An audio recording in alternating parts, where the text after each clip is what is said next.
आमच्यातील अंतर क्षणाक्षणाला वाढत होत.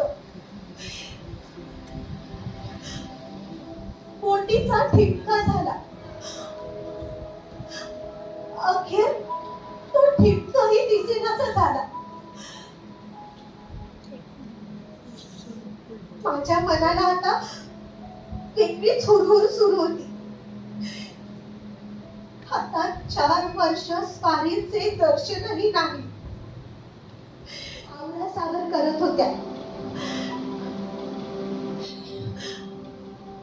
आम्ही दोघीही घरातला अक्षयबाह्य सामान दुसरीकडे नेत होतो. कारण आता कधीही घरावर जप्ती येईल याची कल्पना होतीच. आम्ही दोघीही व्यंकटेशाचा धावा करत होतो. भाव पाव रे गोविंदा हाती घेऊन या कथा. करी माझ्या कर्माचा चेता सचिदानंदा श्री हरी. आमची आवरा सावर सुरूच होती.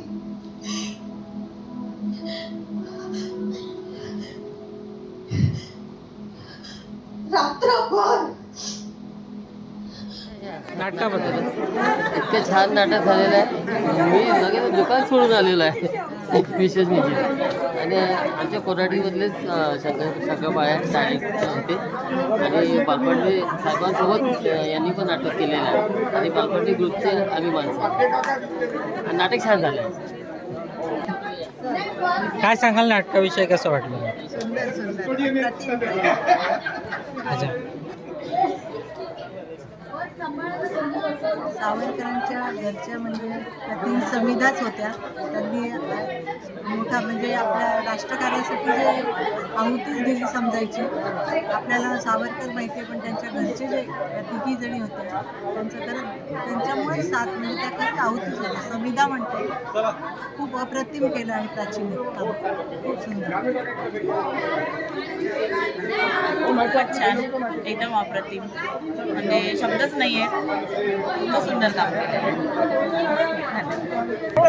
अभिनय आणि म्हणजे शब्दच नाही, निशब्द इतकं सुंदर अवर्णनीय, अतिशय अवर्णनीय कार्यक्रम झाला. आणि आम्हाला शंकरबाळे साहेबांनी बोलवल्यामुळे आम्ही त्यांचे खूप धन्यवाद मानतो. आणि ताईंचे तर प्रतिम एक्सप्रेशन, त्या रडत होत्या तसं आम्हाला रडायला. इतकं भारावलेलं वातावरण होतं. खूप सुंदर, खूप सुंदर. लेखिका आणि सादरकर्ती दोघींचंही खूप अभिनय. नाटक फारच अप्रतिम होतं आणि भावविभोर झालो आम्ही नाटक पाहून. आणि सावरकर पत्नींचं बलिदान, त्याग, त्याला म्हणजे तोड नाही. आता शब्दांकर आणि नाट्यछटा पाहून खूपच दूर भरून आला. खूप सुंदर नाटक. लिखाण पण तर छानच होतं, परंतु अभिनय फारच सुंदर. सगळे प्रेक्षक अगदी खेळून होते. खूप खूप धन्यवाद. धन्यवाद. हां, प्रतिक्रिया द्याल? सर्व सावरकर घराण्याने काय काय त्रास सहन केला हे सगळं डोळ्यासमोर उभं राहिलं.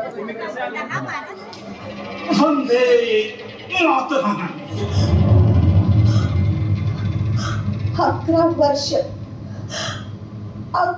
वर्ष स्वारीनी हा छळ सहन केला.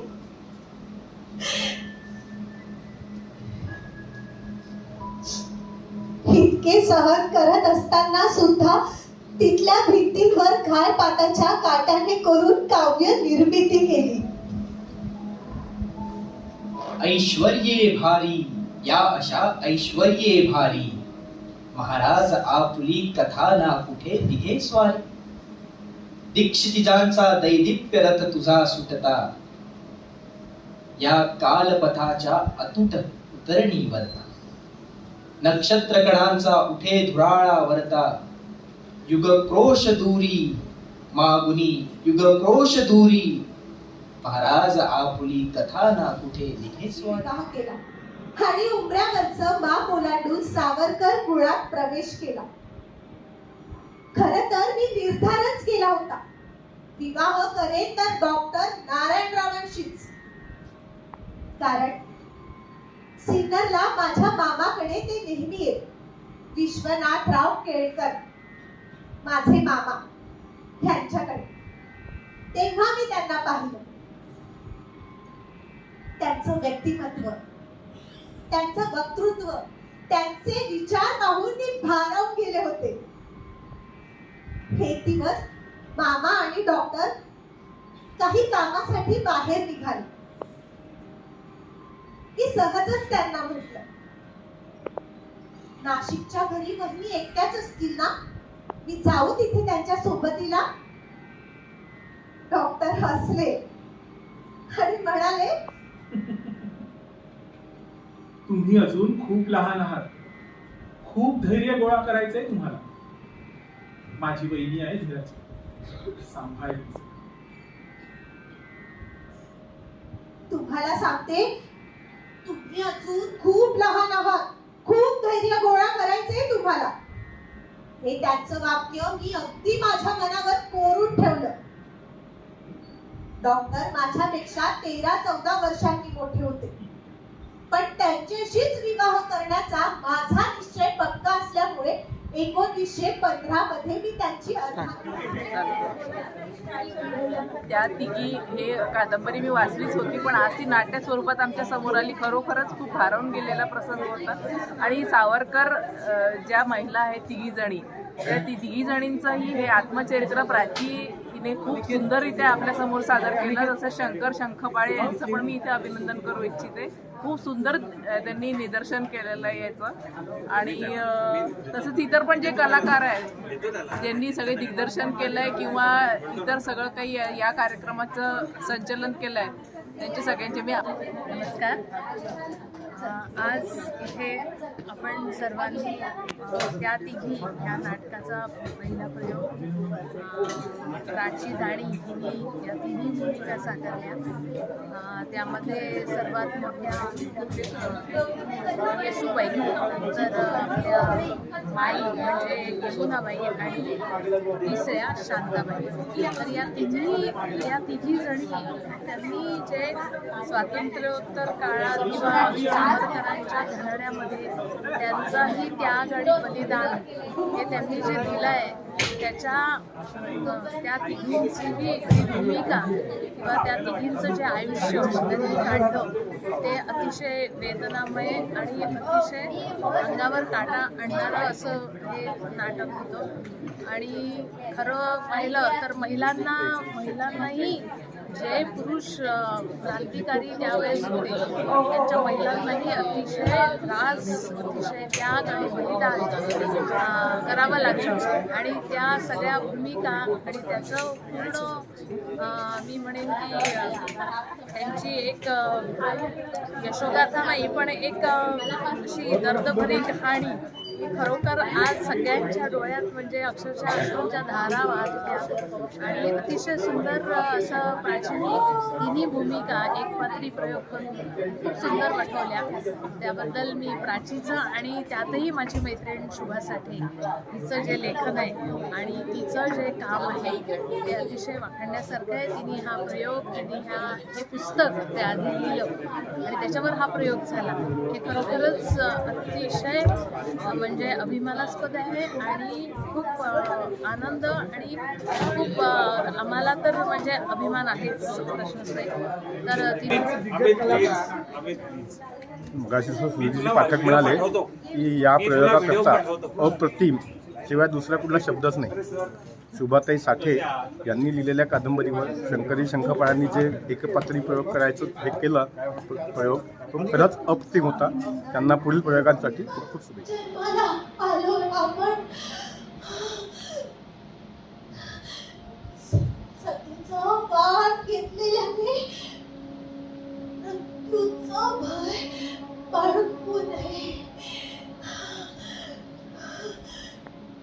मनुष्य जन्माला आला की मृत्यू हा येणारच.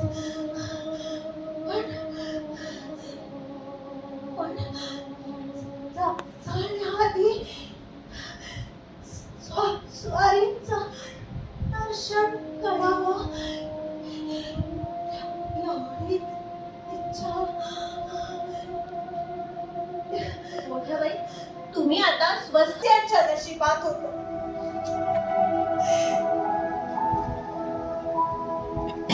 भारत स्वतंत्र झाला.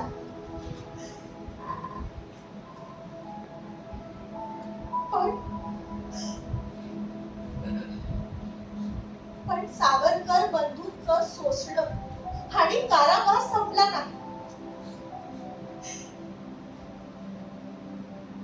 काही दिवसांनी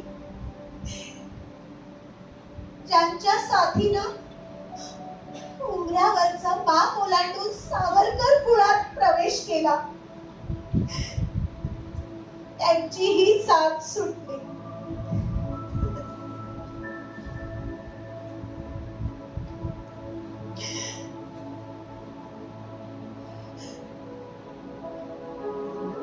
तात्या भाऊजींनाही स्वतंत्र भारतात 2दा कारावास भोगावा लागला. भाऊजींचा कारावास म्हणजे माईंचं शोषण. माईंना आर्तव्रणाचा त्रास सुरू झाला.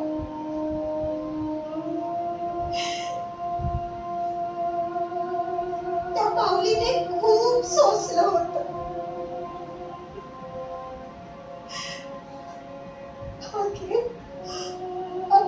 असह्य झाल्यावर इस्पितळात जावंच लागलं.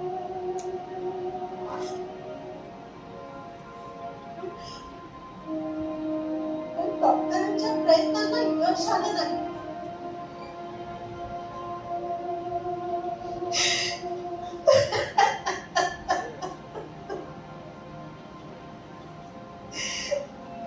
माईंनी या जगाचा निरोप घेतला.